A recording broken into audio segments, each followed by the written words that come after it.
começar a nossa palestra hoje, os nossos trabalhos, e vamos começar sempre com a nossa prece, tá? Então, vou pedir a todos que se concentrem.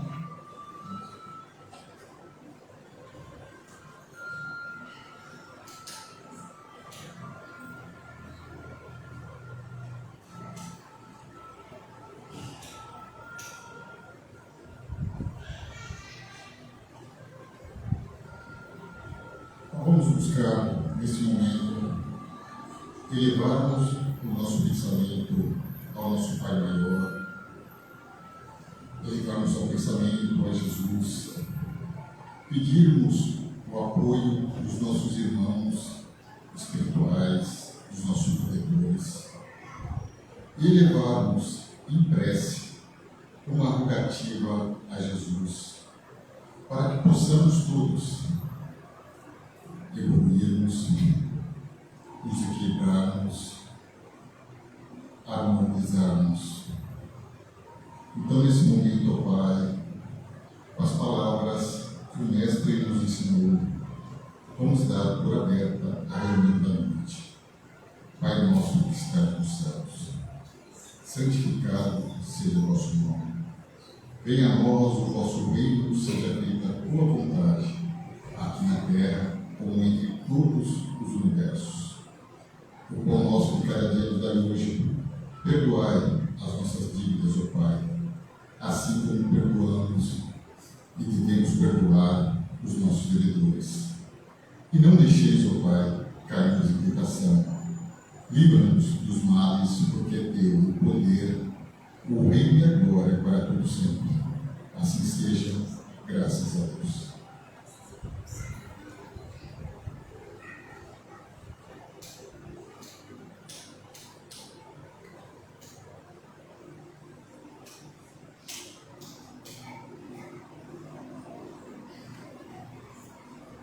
Boa noite a todos. Hoje está uma pessoa diferente aqui. Meu nome é Denilson, para aqueles que não me conhecem. Participo aqui da casa há uns 30, quase 40 anos. No último ano e meio, 2 anos quase, eu estou fora do país, né? Estou trabalhando fora do Brasil, nos Estados Unidos. E eu fui convidado hoje para fazer uma palestra aqui na casa, né? É um grande prazer, principalmente vindo dos nossos amigos, né?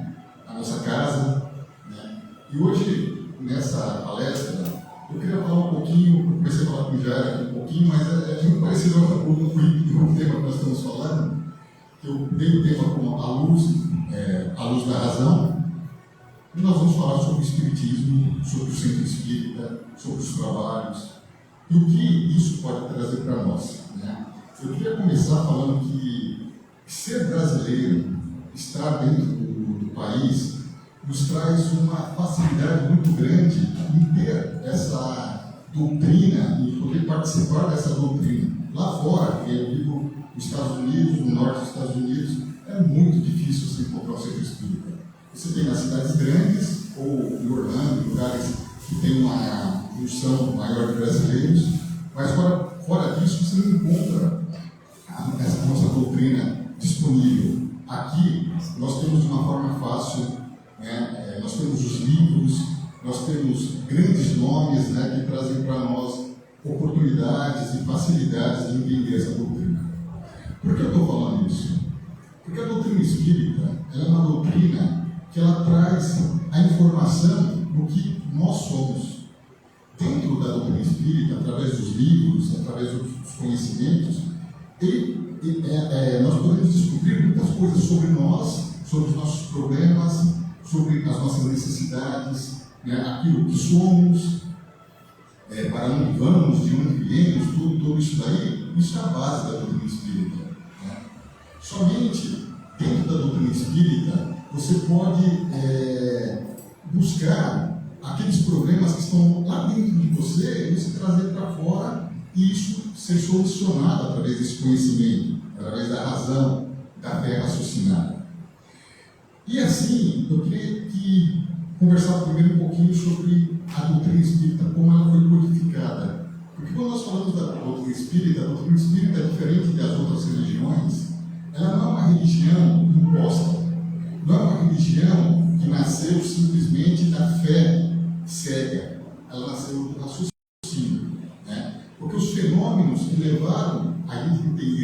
doutrina espírita, eles vêm de muito tempo, né? São partes da humanidade, são parte de nós, são partes do dia a dia, né? Uma comunicação, se a gente olhar na história, a gente vai ver desde os egípcios, né, os povos mais antigos, né, civilizados, até no dia a dia, nas nossas casas, né? Isso foi estudado, na verdade, em um determinado momento, chegou na Europa e o professor francês, na época, que é Hippolyte Léon Denis Rivail, que é Allan Kardec, né? Ele se interessou nesses fenômenos, não no primeiro momento. No primeiro momento ele achou que isso era besteira, mas através da existência de amigos, ele começou a estudar isso. E ele viu que existia uma inteligência dentro desses fenômenos. Né? Ele não simplesmente aceitou, ele viu que tinha inteligência ali. E isso é uma coisa, algum paralelo que a gente vai fazer com a nossa vida, que nós temos que fazer. Nós temos que entender aquelas coisas que nos chegam. Temos que entender aquilo que é trazido para nós, ou que é falado para nós. Isso faz parte do ser humano. Você não pode simplesmente aceitar tudo que falam. Isso aconteceu com a doutrina espírita. E através do estudo, colocando na época a ciência que ele tinha disponível na época, que era o ciência teórica experimental, né, o método teórico experimental, ele começou a perceber que aquelas inteligências não estavam nas pessoas que transmitiam, estavam fora dela. E o nome disso foi espírito. Entenderam que o espírito eram nós mesmos, só que em um outro plano, em uma outra dimensão. E esses espíritos trouxeram para Kardec que estavam continuando um trabalho, que é um trabalho iniciado pelo nosso Mestre Jesus.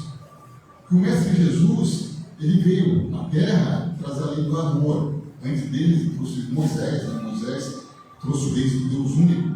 Mas Jesus, né, a gente fala o nosso governador cósmico, né, o espírito que nós temos, entendemos que tem a maior evolução que passou aqui pela Terra, né, o governante, né, esse grande espírito,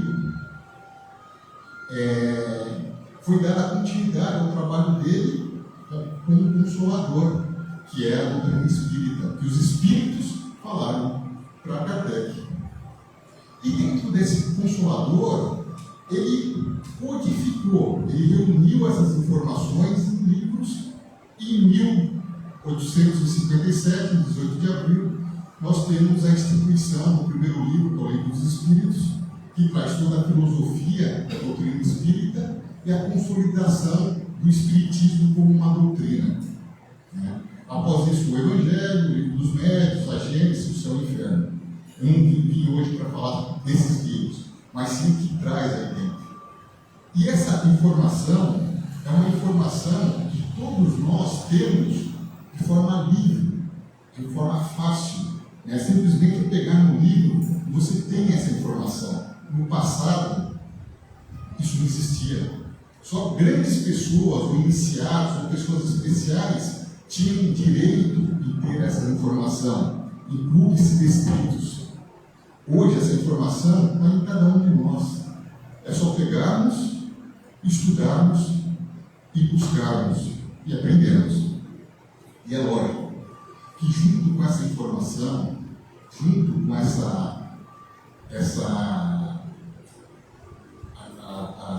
que a doutrina espírita nos trouxe, existe a formação dos centros espíritas, que são essas casas aqui. As casas dos centros espíritas que abordam a doutrina espírita aqui, divulgam a doutrina espírita, que tem os tratamentos que nós temos aqui, eles são simplesmente locais. Ninguém pode falar de locais santos, não existe isso na doutrina espírita, não existe dogmas na doutrina espírita, mas são núcleos que as pessoas se juntam. Cada um que está aqui está doando energia para o outro. Os trabalhos que acontecem dentro das salas, hoje e em outros dias, são o resultado de todas essas energias, desses conhecimentos, desses auxílios dos irmãos espirituais que estão aqui, estão em nossa volta, nossos protetores, que nos trazem informações ou nos trazem energia para que possamos nos equilibrar e que possamos, até se termos problemas de saúde, sairmos curados. Isso depende de cada um de nós.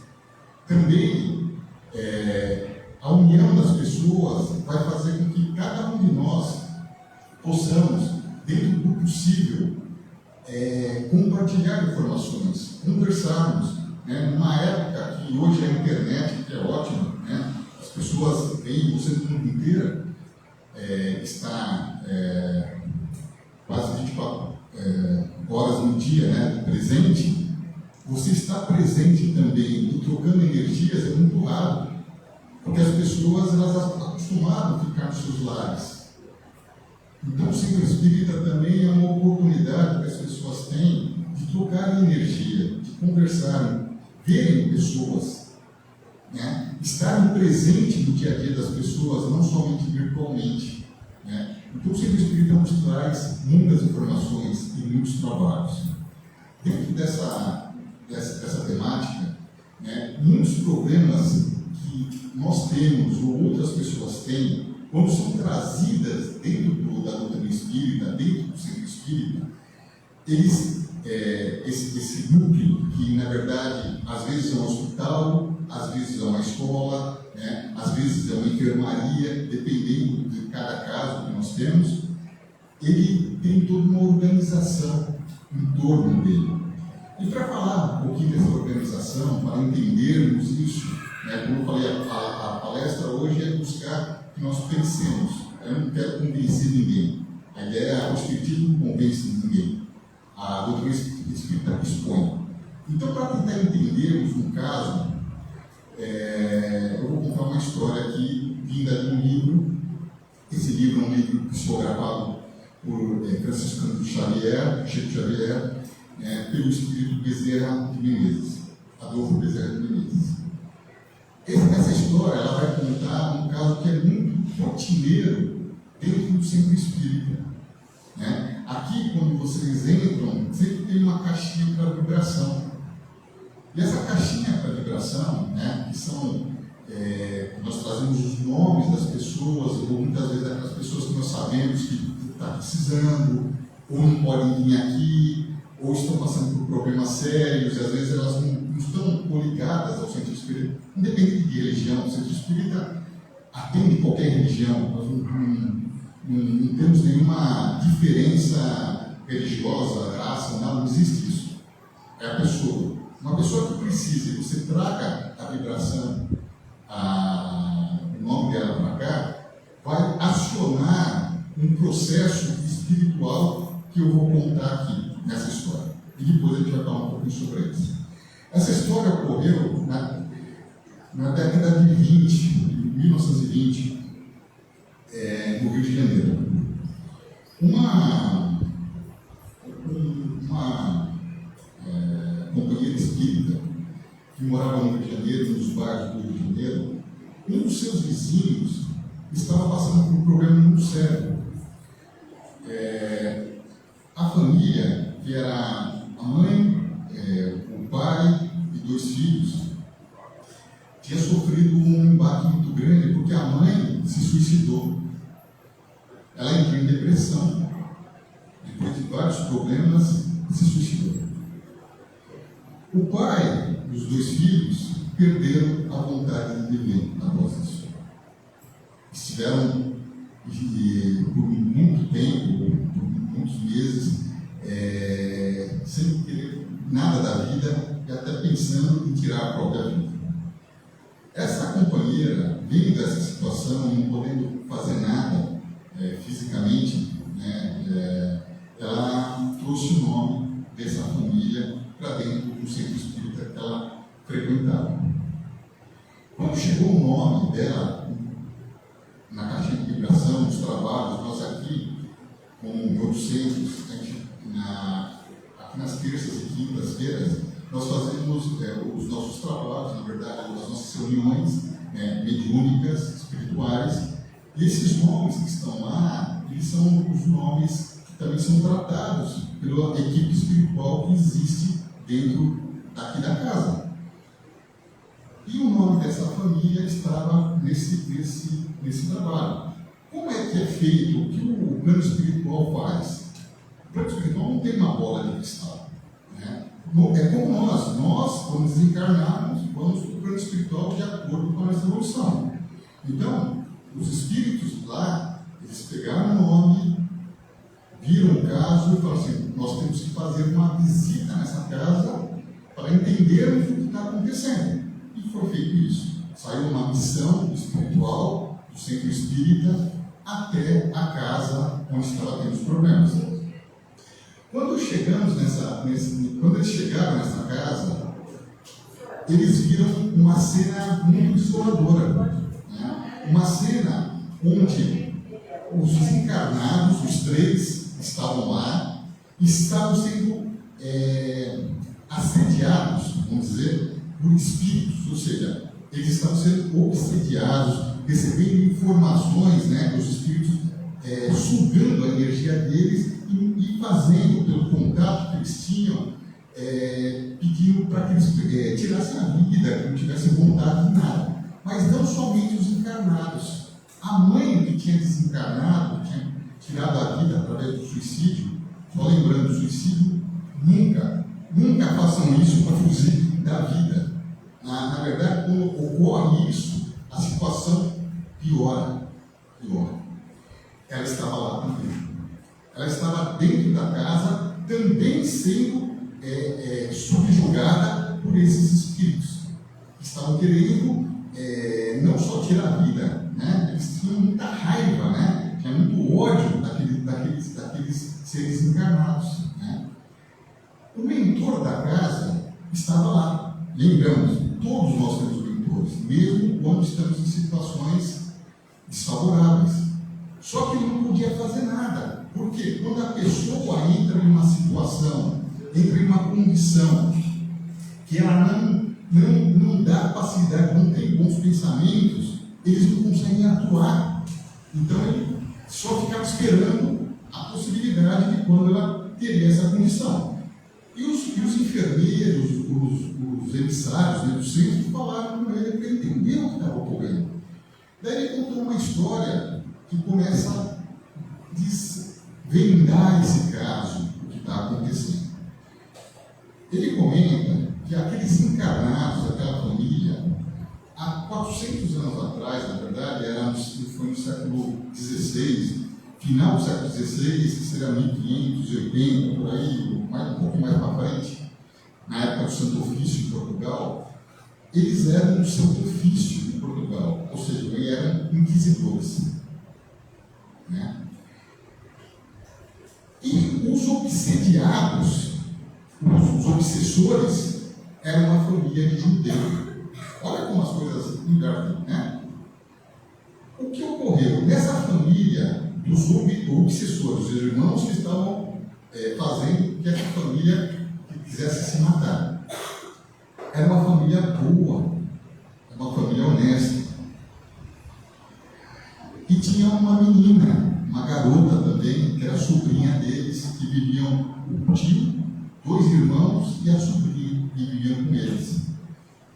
Pessoas abastadas, comerciantes, e pessoas que naquela época eles tiveram que rejeitar a religião original, a judaica, né, para a católica, porque foi uma época de perseguição aos judeus em Portugal. O Santo Ofício ia em cima disso daí. Então eles eram chamados de novos cristãos. Dito isso, eles, os inquisidores, né, essa família inquisidora, família, né, era o inquisidor, eram padres da igreja, um senhor da igreja, um deles se apaixonou pela garota. Mesmo sendo da igreja, um padre, né, celibato, ele se apaixonou pela garota. E ele tentou de todas as maneiras assediar essa garota de forma para que cedesse aos caprichos dele. E ela nunca cedeu. Ela tinha uma moral muito bem consolidada, os tios todos tinham moral, ela nunca cedeu. Então, o que ele tentou fazer para que ela cedesse ainda aos caprichos dele? Tentou utilizar o Santo Ofício, que era uma coisa que ele tinha no seu poder, ou seja, a Inquisição, para poder que ela chegar nos objetivos que ele queria. Como essa família era uma família honesta, uma família trabalhadora, ele não tinha muito caminho para utilizar isso. Então ele plantou algumas pessoas, alguns empregados, que eram auxiliares da igreja, ou dele, na verdade. Isso não tem a ver com a igreja, tem a ver com pessoas, né? Dele, ali dentro daquela casa, para descobrir alguma coisa. E em determinado momento eles descobriram que esses irmãos, que eram judeus, eles cultuavam ainda a religião judia nos domingos, isolados, sozinhos, né, dentro da sua casa, né, com as escrituras judias, né, só que isso era contra as leis da igreja. E levaram, né, descobrindo isso, mostraram onde estavam as escrituras, levaram ao Santo Ofício, e o Santo Ofício prendeu todos. E ele começou a utilizar essas prisões para que a menina cedesse aos caprichos. Não cedeu. Começaram a torturar seus tios, seus primos e ela. E mesmo assim não cedeu. Até levar que ela foi a óbito. Ela desencarnou. O seu desencarne, até falando espiritualmente, pela condição espiritual dela, ela desencarnou, mas não teve ódio de ninguém, nem dele. E se ascendeu a um plano mais alto. Os tios e sobrinhos também foram ao óbito no decorrer do tempo. Só que com muita raiva, com muito ódio. E a primeira coisa que eles fizeram ao saírem do corpo físico, porque eles se libertaram, eles começaram a perseguir aqueles que levaram eles à morte, ou que fizeram mal, principalmente a sobrinha deles, que já sabemos. Encarnação a encarnação, década a década, século a século. A cada nascimento desses irmãos que eram os obsessores, na caminho da reencarnação, eram obsediados por esses outros nossos irmãos, que eram as vítimas dele. Esse processo durou 400 anos, até chegarmos exatamente no momento que iniciamos a nossa palestra, que foi naquela casa. Aí nós paramos um pouco e começamos a analisar uma obsessão, né? Muitas vezes nós falamos, puxa, nós estamos obsediados. Nós somos os mocinhos ou somos os bandidos? O que nos faz saber se somos os mocinhos ou os bandidos? É o passado. Mas se somos obsediados, alguma coisa nós fizemos. E isso é o primeiro, acho que uma lição que todos nós aprendemos, que quando ocorre uma situação dessa em nossas vidas, nós temos que ter humildade e pedir ajuda e perdão para os irmãos que tenham buscado esse ódio e a Deus, porque isso vai fazer nós nos desligarmos deles. E voltando à nossa história, aí vem a pergunta: como desfazer um laço, uma algema de tantos tempos? Através do amor. Através do amor ao próximo. É a única forma de quebrarmos algemas e torná-las aliança. E é isso que foi feito. Sabendo disso, sabendo dessa condição, dessa história, os irmãos espirituais levaram aqueles irmãos que estavam obsediados para um trabalho dentro do centro espírita. Isso é um dos trabalhos que nós fazemos aqui também, nas terças e quintas-feiras.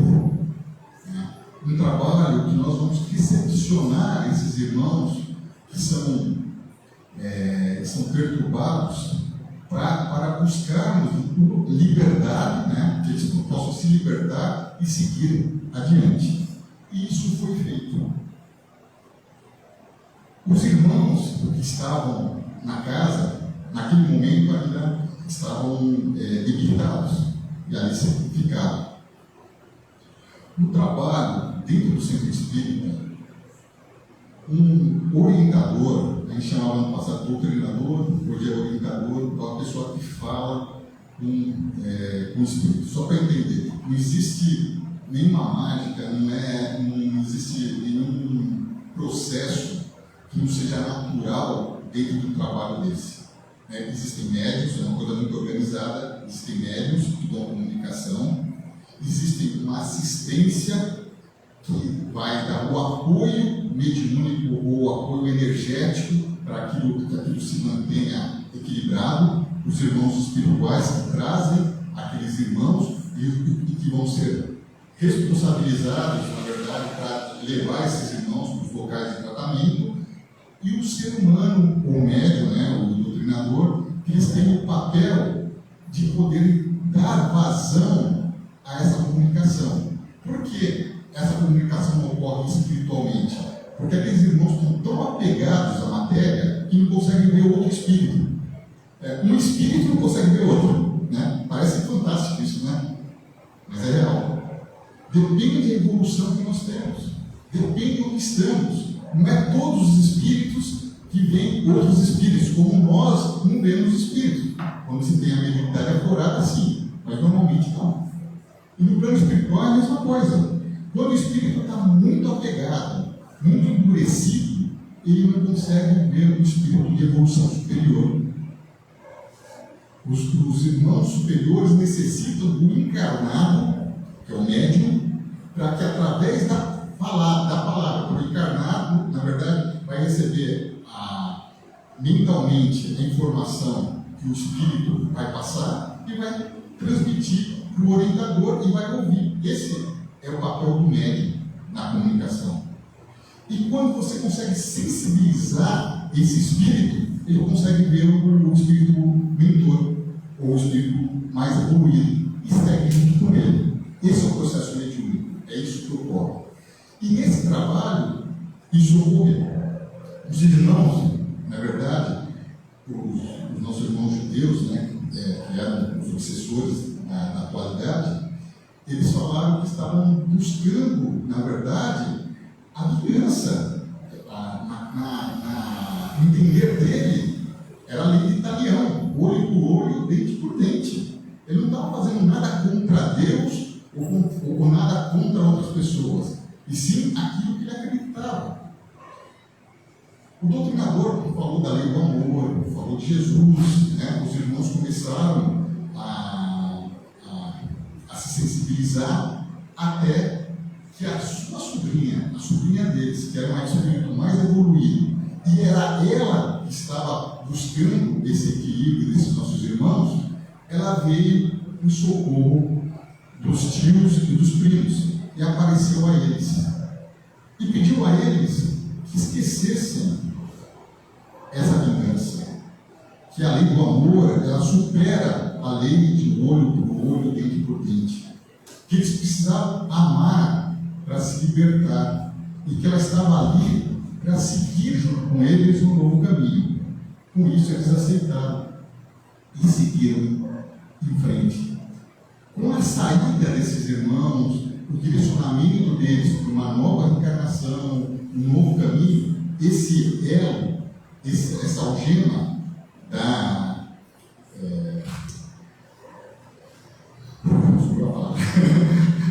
algema da obsessão, ela se foi, ela se quebrou. E os nossos irmãos que estavam na outra família, que estavam passando por todo aquele problema, voltaram a ter uma vida normal, dentro das condições dele, com as provas, com as necessidades, com tudo, mas seguiram adiante. Depois de 400 anos, com amor, as pessoas se libertaram. E por que eu trouxe essa mensagem, na verdade, essa história aqui? Porque isso pode acontecer com cada um de nós. Muitas vezes, nós não entendemos e reclamamos da nossa vida. Mas muitas vezes os problemas que nós temos, como as felicidades que nós temos, elas são positivas. A gente fala dos problemas, que os problemas atrapalham. A felicidade é a felicidade, né? Isso é do dia a dia. Mas na felicidade nós temos que lembrar que nós temos obrigações também, né? Nós somos seres universais, né? Hoje nós estamos na Terra. Amanhã, se nós evoluirmos, nós podemos ir para outros planetas mais evoluídos. Ou, se nós regredirmos, que o espírito nunca regride, mas fisicamente ele pode ter uma necessidade de reencarnar em um planeta de menos evolução, ou a Terra evoluir, nós não podemos seguirmos com a evolução da Terra, nós vamos para outros planetas. E isso só depende de quem? De nós, né? Deus, dentro da doutrina espírita e dentro desse exemplo que nós temos, ele é amor. Deus não definiu que ninguém seja mal, não definiu ninguém querer o que é dos outros. Deus não determina a gente quando a gente vai nascer ou quando a gente vai morrer. Na verdade, isso é uma contribuição entre nós, plano espiritual de Deus, é lógico, mas depende de nós, depende das nossas necessidades, né? A vida depende de nós, né? Sermos felizes ou extremamente tristes depende de nós. Não são os problemas que fazem isso com a gente, é a forma que nós encaramos nossos problemas, é a forma que nós seguimos com a nossa vida. Existem pessoas extremamente ricas financeiramente e são extremamente tristes, obsessivas. Existem pessoas extremamente pobres que são pessoas mais felizes do mundo. Eu me recordo que quando eu iniciei na mocidade, na doutrina espírita, vindo da igreja católica, e naquela época nós tínhamos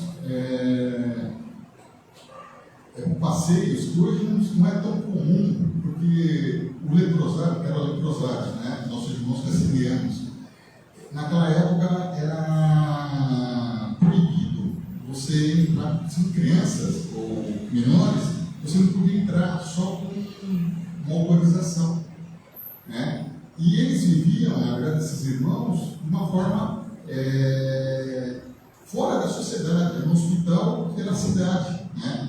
O que a gente seria gratuito, né? Eu me recordo que foi um dos maiores ensinamentos da minha vida, porque uma vez, jovem, tinha 15, 16 anos, a primeira vez que eu fui num hospital canceriano, uma das coisas mais maravilhosas da minha vida, até hoje me recordo disso. Mas o primeiro momento é intrigante, você vê pessoas deformadas naquela época. Hoje não, hoje a época o câncer, ele é tratado na sua casa, mas naquela época não. E isso levava algumas pessoas que elas se deformavam. Eu me recordo que nós fomos no quarto de um irmão, o nome dele é Orlando. Orlando deve estar no plano espiritual e, se Deus quiser, ou reencarnado, uma condição muito boa hoje. Ele foi a pessoa que eu vi assim, mais otimismo em palavras de amor que eu vi até hoje na minha vida. O Orlando, ele não tinha os braços, não tinha as pernas e tinha muitas cartilhagens fora, desse tamanho, na cama. Uma pessoa extremamente otimista. Você entrava no quarto dele e parecia que se iluminava. Para uma criança, ou na verdade um jovem, você vê isso, você fala assim: você tem tudo na vida. Você tem saúde, você tem tudo na vida. Por que você está com problema? Né? Por que você reclama? Você tem a vida inteira para frente para hoje na época. Tem a vida inteira na frente para resolver seus problemas, né? Então, quando a gente fala da doutrina espírita, a gente olha o que nós temos na mão. Nós temos um tesouro. Temos um tesouro que nós podemos aprender. Aqui está a diretora de ensino aqui da Fraterna, né? Nós temos as aulas nas segundas-feiras, né? Temos cursos, né? Daí a gente fala: você pode aprender sozinho? Sim, lógico, sem dúvida. Mas por Por que aprender em grupo? Porque é melhor, é gostoso. É gostoso, né? Eu já estava comentando o que nós falamos, nós aprendemos juntos, porque a dúvida de um pode ser uma resposta do outro, né? Isso é muito bom, né? Eu estava até, não sei, no domingo, quem assistiu, acho que o Fantástico estava falando sobre educação, né? Não sei se vocês assistiram. Poxa vida, eu só me transportei para cá, para o centro, porque é tudo que nós fazemos aqui. Você pega um dia, aqui palestra, qualquer dia, qualquer trabalho, seja, esse momento que nós estamos tendo, é um momento nosso. É um momento que nós nos dedicamos a nós, né? Se você vem por causa do problema, ótimo. Mas se você não vem por causa do problema, melhor ainda.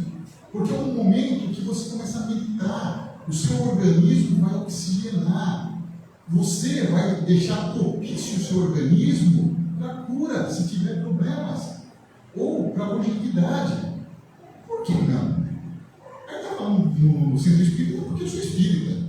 Se for na igreja católica, evangélica, seja o que for, no centro de Umbanda, seja como for, é a mesma possibilidade, né? Dentro do centro nós podemos falar. Isso acontece. Porque você está doando, né? Você está trazendo o melhor de você naquele momento, né? Por que não? Né? E dentro disso, né, desses pensamentos, e lógico, sempre convidando a cada um, né, para estudar o Livro dos Espíritos, né? Não simplesmente ler os livros do Livro, mas estudar. Pega uma pergunta à noite antes de dormir, pensa nela. Quando você tiver um momento qualquer, dê essa oportunidade para você. Né? Discuta, pergunte para as pessoas. Quem é professor do Espírito, você não precisa aceitar nada. Né? Eu me recordo quando eu entrei na doutrina espírita, o primeiro momento, como eu falei, vim da igreja católica. E no primeiro momento eu vi um monitor falando sobre Jesus, da era do desencarne de Jesus. E sendo que José de Arimateia, na verdade, Jesus tinha sido levado para o túmulo de José de Arimateia e tinha sido enterrado ali. Isso aí já foi com 57 anos, eu tinha 15, então já quase uns 45 anos aí, né? E naquele momento eu falei, olha, eu adorei o pessoal lá, achei ótimo e tal, mas eu não sou espírita ainda porque eu não acredito nisso, nesse ponto. Mas continuei indo. Eu acho que no primeiro ano, quando eu terminei o curso, que era um curso lá, eu já falei, agora sim eu sou espírita, eu não entendo isso, porque a outra versão é impossível, né? E você começa a entender melhor. Isso somos nós. Nós não precisamos aqui, por ser espíritas, acreditar em tudo ou usarmos a nossa bandeira que eu sou espírita, não. Você tem que raciocinar, né? E temos que também fazer os nossos pedidos a Deus e sabermos receber as respostas. E para finalizar, até que hora vai? Até as 9, né? Tá. Então, para falar sobre isso, desculpa, só para poder ter o tempo correto, né? Para que a gente possa, nesse caso, entender os nossos pedidos, eu vou trazer mais um pontozinho que acho que é conhecido por todos, mas é interessante lembrar, né? Sobre o que nós pedimos e o que nós recebemos, e que Deus, na verdade, Ele sempre vai nos dar o melhor. É o ponto das 3 arvorezinhas de um bosque. Se não conheça, quem conhece, ok, quem não conhece, vamos falar um pouquinho sobre eles. E um bosque é um ponto, tá? Mas o que está dentro dele é muito interessante. Existiam 3 árvores jovens. E essas árvores jovens, elas queriam, de toda maneira, ser direcionadas, né, no momento de sua vida, a grandes feitos. Né? Uma desejava, quando, né, fosse retirada do solo, se transformar em um baú. E esse baú, ele recebesse as joias de um rei, pudesse comportar um grande baú que pudesse comportar as joias de um rei, de um grande rei. A segunda, queria ser um barco. Ela só quer ser um barco grande para levar os reis, né?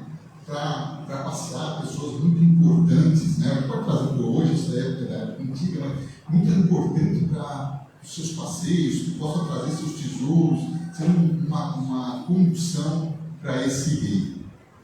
E a terceira, a criação do farol. Um farol para iluminar o caminho da humanidade, que pudesse seguir o seu caminho. Elas pediram muito a Deus, um emissário de Jesus, de Deus, na verdade, veio aquele bosque e falou: trabalhem muito, busquem, né, crescer, se desenvolver, fazendo o melhor possível que vocês vão alcançar o desejo que vocês querem. Se foi. Elas cresceram, o tempo passou, sempre com os pedidos em mente, até que um lenhador entrou no bosque e ceifou as 3 árvores. A primeira, ele encaminhou para uma fábrica que produzia coxo, né, para animais. Ela queria ser o baú, ela se decepcionou, né? A segunda, que queria ser o barco, foi direcionado para uma fábrica de barcos. Porém, a sua madeira era muito fina e não era possível produzir grandes barcos. Então, produziu um barquinho pequenininho que não podia ir no rio e que não podia também ir no mar, só no lado. Deixaram ela para ser utilizado em lados.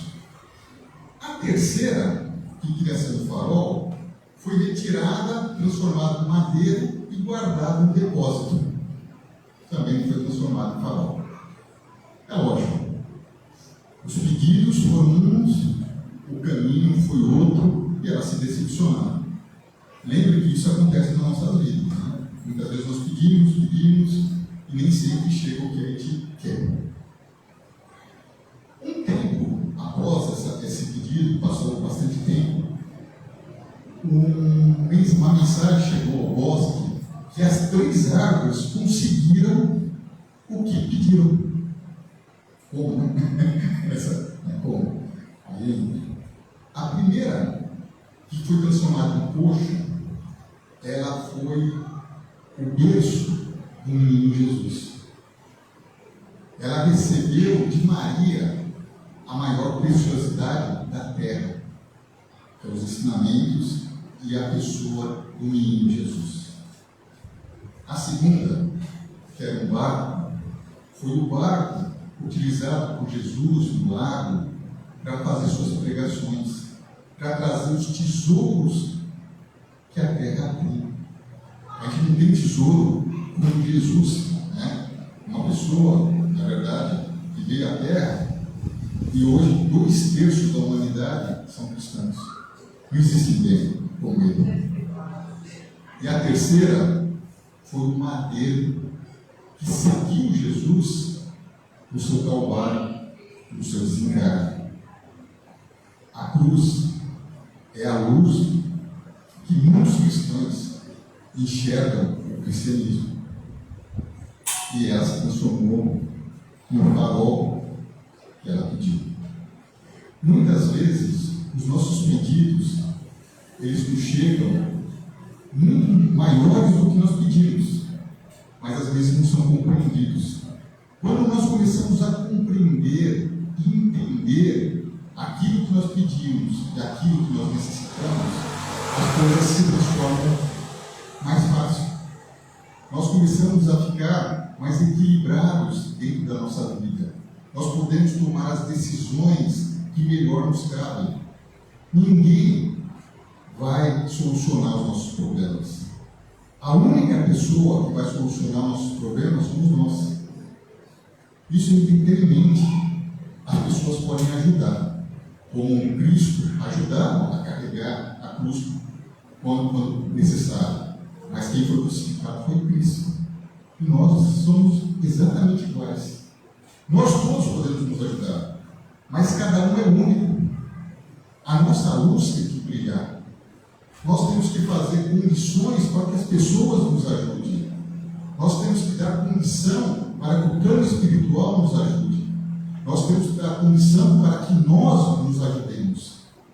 Se nós não fizermos isso, infelizmente, a gente vai sofrer. Mas de maneira nenhuma a gente vai ser relegado ao esquecimento ou ao inferno fictício. Tudo é temporário. Porque o sofrimento também é a ferramenta que vai fazer nós levantarmos de tanta dor para seguirmos o nosso caminho em frente. E aí, meus irmãos, que nós utilizamos a doutrina espírita para deixar esse caminho mais fácil. Que através desse conhecimento, dessa relação, desses amigos, do dia a dia, da caridade, da ajuda, do aprendizado, de ser ajudados, nós podemos fazer o nosso caminho um pouquinho melhor.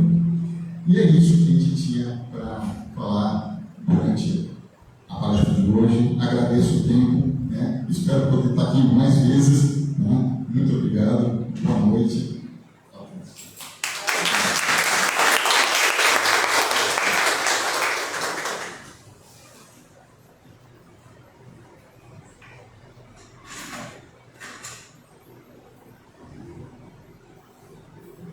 Viva, meus queridos! Demorei, mas cheguei. Tive a honra de acompanhar aqui a palestra do Denilson. Você se apresentou no começo direitinho? O Denilson, para quem não sabe, foi um trabalhador de muitos anos aqui na Fraterna. Ele me dedurou ali, né, como diretora da área de ensino atual da Fraterna, mas quero aproveitar aqui para falar que só estou aqui como diretora pelos monitores, pelos meus professores, né? Porque eu me formei aqui na Fraterna e o Denilson, um deles. Eu tenho a honra e a gratidão de estar aqui ouvindo o Denilson novamente. Foi um monitor, assim como os monitores da Fraterna, que eu sou muito fã de todos eles, que contribuiu muito para o meu aprendizado aqui na casa. Então, quero agradecer aqui o Denilson. Para quem não sabe, ele estava de férias.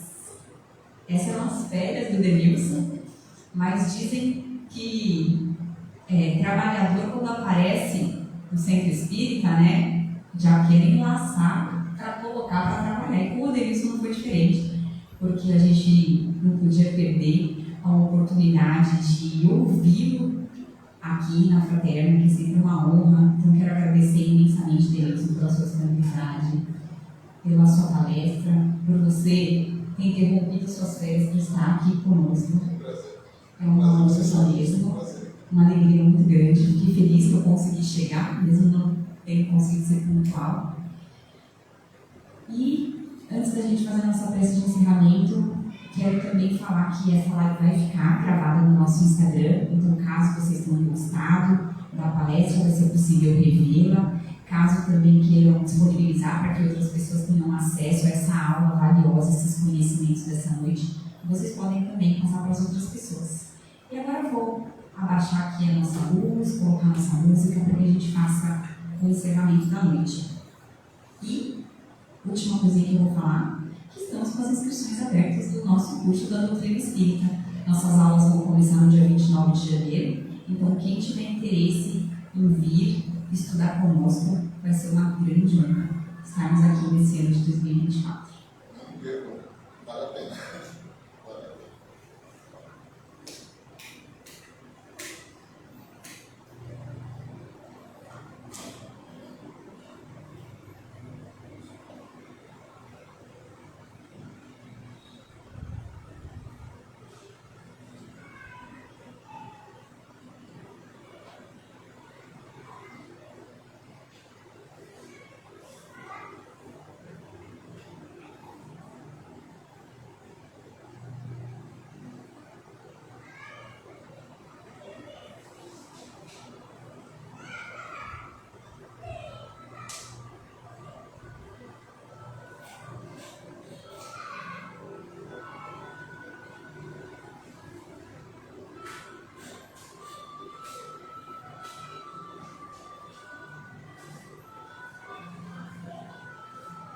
envolvidos nessa energia maravilhosa da noite de hoje, eu convido a todos a fecharem seus olhos, respirarem profundamente e agradecer. Gratidão a Deus nosso Pai, Jesus nosso mestre amigo, por todos os ensinamentos deixados a nós. Gratidão pela oportunidade de termos contato com essa doutrina maravilhosa que tanto nos esclarece, que tanto nos ensina, que traz as verdades para nós, a compreensão de uma maneira tão simples e que traz tanto acolhimento para o nosso coração. Que possamos receber todas as boas energias que foram espalhadas aqui, nessa casa maravilhosa que sempre nos recebe com amor, harmonia. Que possamos sentir que essas energias harmônicas dessa casa estão conosco nesse momento. Que possamos levá-las para os nossos lares, para as nossas atividades, para todas as pessoas que cruzarem o nosso caminho, que tenham sempre pensamento conectado com o plano espiritual, que sempre está disponível para nos ajudar, mas que cabe a nós elevar esses pensamentos.